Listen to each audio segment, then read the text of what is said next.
7 నెలల్లో 6,33,568 కోట్ల రూపాయలు పెట్టుబడులు తీసుకొచ్చాము. 4,10,125 మందికి ఉద్యోగాలు కల్పించే పరిశ్రమలు ఆంధ్ర రాష్ట్రానికి ఎన్డీఏ ప్రభుత్వం తీసుకొచ్చింది. అది గర్వకారణం. కాగ్నిసెంట్ గురించి కూడా నేను ట్వీట్ పెట్టా కదా, చూడలేదా నా ట్వీట్? ఎవరు మీకు ఇచ్చిందే, మొన్న ఇచ్చిందే. సాక్షి ఉన్నాడు ఇక్కడ, సాక్షి రాలేదా? ఆయనే రిపోర్టరా? కేసు రాలేదా? సాక్షి ఎవరు లేడా? అరే ఆయనకి ఇద్దాం అనుకున్నాను కాగితం.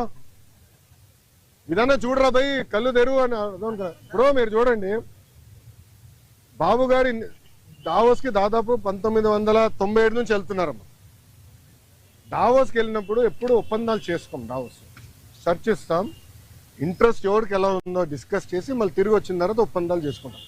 ఇప్పుడు దీంట్లో మీరు చూస్తే విచిత్రం, ఆసిల్లర్ మిత్తల్ది దీంట్లో ఒప్పందం లేదు. పైన అసలు ఆసిల్లర్ మిత్తల్ది 1,35,000 కోట్ల రూపాయలు పెట్టుబడి అనేది ఉంది. కానీ ఆసిల్లర్ మిత్తల్ది ఒప్పందం లేదు, ఎంఓయూ లేదు. మాకు ఎంఓయూ లేదు ఆసిల్లర్ మిత్తల్తో, మాకు ఎలాంటి ఎంఓయూ లేదు. ఎందుకంటే వాళ్ళు అన్నారు ఎంఓయూ ఎందుకు సార్, డైరెక్ట్ వర్క్కి వెళ్దాం అన్నారు. వాడు మమ్మల్ని తప్పబడతారా? ఇప్పుడు వాళ్ళకి మన మెటీరియల్ టైప్ చేసావు ఎన్ఎండిసి నుంచి, ఎన్వైరన్మెంటల్ క్లియరెన్సెస్ మేము కోఆర్డినేట్ చేస్తాం. వాళ్ళు భూమి ఎత్తికి కూడా భూమి కేటాయింపులు కూడా పూర్తి చేస్తాం. 6-7 నెలల్లో పనులు ప్రారంభించాల లక్ష్యంతో మేము పనిచేస్తున్నాం. ఎన్నికలకు వెళ్ళే లోపల ఫస్ట్ ప్రొడక్షన్ అవ్వాలనేది మేము చేస్తున్నాం. అది కూడా మమ్మల్ని తప్పబడతారా?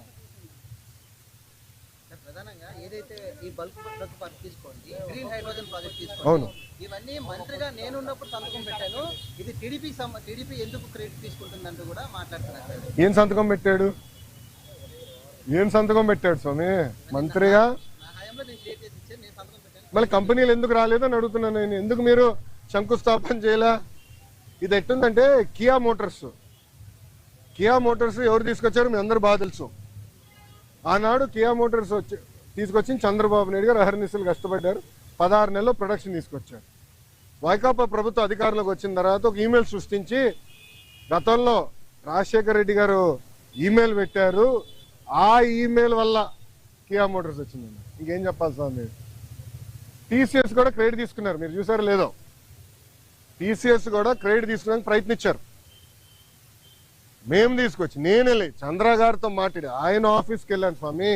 ఆయనతో 45 నిమిషాలు 1-on-1 నేను మీటింగ్ పెట్టుకున్నా. తర్వాత నా అదృష్టం ఏంటంటే చంద్ర గారు వాళ్ళు మొత్తం మేనేజ్మెంట్ ఇంపార్టెంట్ లీడర్స్ అందరిని పిలిచి నాతో మీటింగ్ పెట్టించారు తెలుసా. అక్కడ క్లీన్ చేసాం మేము. ఇది తాజ్ హోటల్స్ కానివ్వండి, టీసీఎస్ కానివ్వండి, రెన్యూవబుల్ ఎనర్జీ కానివ్వండి, అన్ని. ఇప్పుడు మీరందరూ ఒకటి గుర్తుపెట్టుకోవాలి. మీరందరూ ఒక ప్రశ్న అడిగారు, మహారాష్ట్రకి ఇంత పెట్టుబడి వెళ్తుంది. దానికి కారణం ఏంటో తెలుసా? Consistency in government. అంటే ఒకే ప్రభుత్వం మళ్ళీ మళ్ళీ వచ్చేగల ఏమవుతుందంటే అక్కడున్న పెట్టుబడులు పెట్టే వాళ్ళకి కాన్ఫిడెన్స్.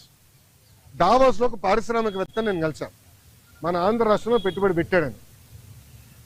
నాకు టైం లేదు బాస్, నాకు ఇంకొక మీటింగ్ పరిగెడుతున్నా, నాతో నడవండి అని చెప్పి మన ఆంధ్ర పెవిలియన్ నుంచి భారత్ పెవిలియన్ వరకు మేము నడుచుకుంటూ వెళ్తున్నాం. ఒక 10 నిమిషాలు వాక్. ఆయన అన్నాడు, నేను జగన్మోహన్ రెడ్డి గారిని ఇదే డావోస్లో కలిసడానికి ప్రయత్నించా, చాలా మంది అడిగా, కలవనని చెప్పాడు అన్నాడు. ఎందుకన్నాడు? మీరు తెలుగుదేశం పార్టీ హయాంలో పెట్టుబడులు పెట్టారు కదా అంటే, మీరు తెలుగుదేశం పార్టీ కంపెనీ, అది వరల్డ్ రినౌండ్ కంపెనీ. కనీసం వాళ్ళ సమస్యలు పరిష్కరించేదానికి గత ముఖ్యమంత్రి గారు కానీ ఇండస్ట్రీస్ మంత్రి కలవలేదు. నేను మంత్రి అయిన ఐటీ వాళ్ళతో మీటింగ్ పెట్టా. వాళ్ళు కూడా చెప్పారు కదా మీటింగ్ లో, ఫస్ట్ టైం గత 5 సంవత్సరాలు ఫస్ట్ టైం ఐటీ ఇండస్ట్రీతో మీటింగ్ పెట్టేది మీరు ఒక్కరే అని. ప్రజలు కూడా ఆలోచించాలి. ఈరోజు గుజరాత్లో 5వ బీజేపీ ప్రభుత్వం ఏర్పడింది గుజరాత్లో. దానివల్ల మీరు చూస్తే గుజరాత్ ఏమో స్పీడ్గా అభివృద్ధి కార్యక్రమాలు ముందరికెళ్తుంది. మహారాష్ట్ర కన్సిస్టెంట్గా మళ్ళీ ప్రభుత్వం వచ్చింది. సో కన్సిస్టెన్సీ ఉండే గల పెట్టుబడులు పెట్టేదానికి పారిశ్రామికవేత్తలు ముందరికి వస్తున్నారు, వాళ్ళు పెట్టుబడులు పెడుతున్నారు, ముందరికి వెళ్తున్నారు. ఈ మన రాష్ట్రంలో ఏమైందంటే 2014 నుంచి 19 వరకు ఒక స్పీడ్గా వెళ్ళాం, కరెక్ట్గా వచ్చి బ్రేక్ పడింది. బ్రేక్ ఎలా పడింది కూడా నేను చెప్తా. పీపీఎల్ రద్దు చేయలేదా? ఒకే రాజధాని వద్దు 3 రాజధానులని ఒక రాజకీయ గేమ్ ఆడలేదా? దానివల్ల ఎవరు నష్టపోయండి?